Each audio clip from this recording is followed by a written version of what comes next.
actually comes through the utilities portion of the IHG process on the page that the general manager and your ownership or management team controls, and they're able to put those notifications in on the website itself on the IHG page. So when I search IHG and then I search for this hotel and then I look at all of the information, it's going to say all of that there.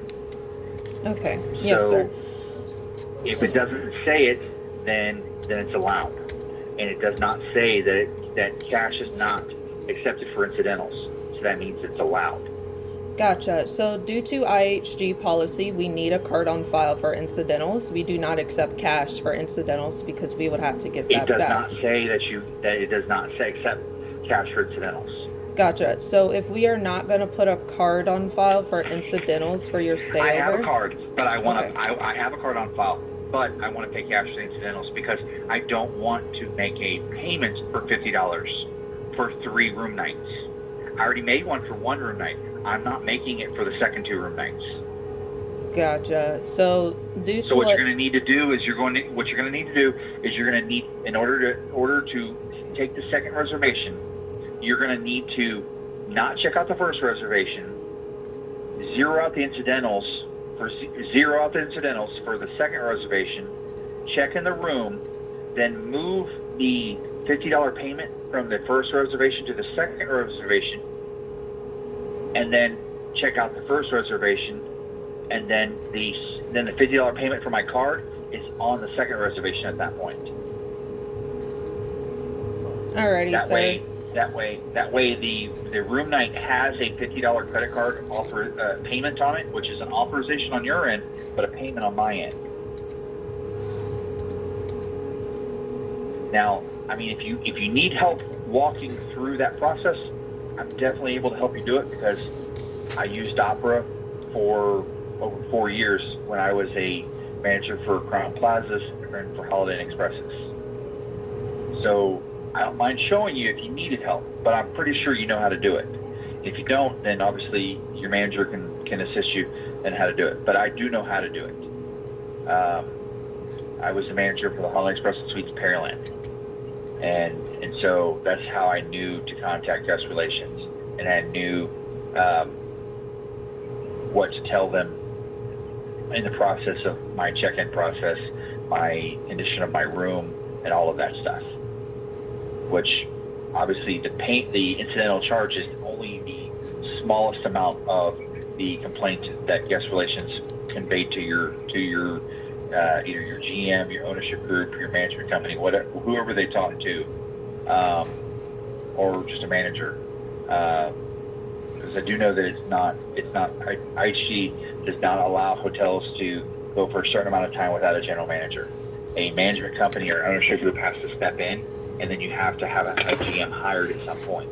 So somebody is serving as the general manager, and you do have a regular manager, apparently. And so, obviously, I know all that stuff, and that's fine, but I know when I'm being lied to, and I was lied to. And so those are other things.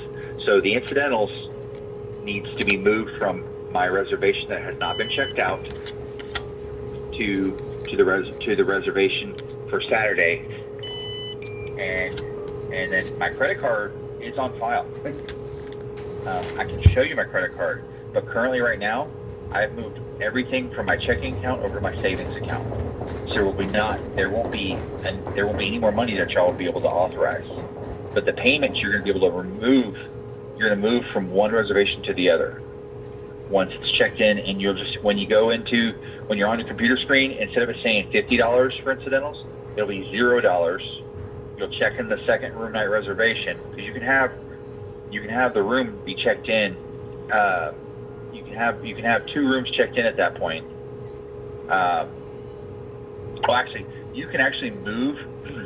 You can move the incidentals from the billing on the current reservation to the reservation not checked in yet by going into the billing section on the next one. It's basically like a prepayment. It's like when they give you when they pay for the reservation that's more than 7 days in advance, so they have to pay for the room night. and then it's not refundable at that point because it's a different rate.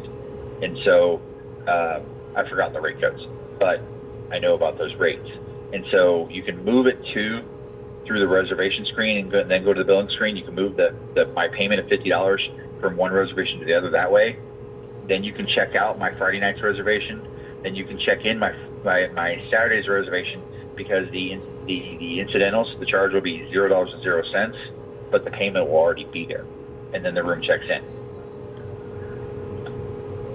Okay, Mr. Green. Yes.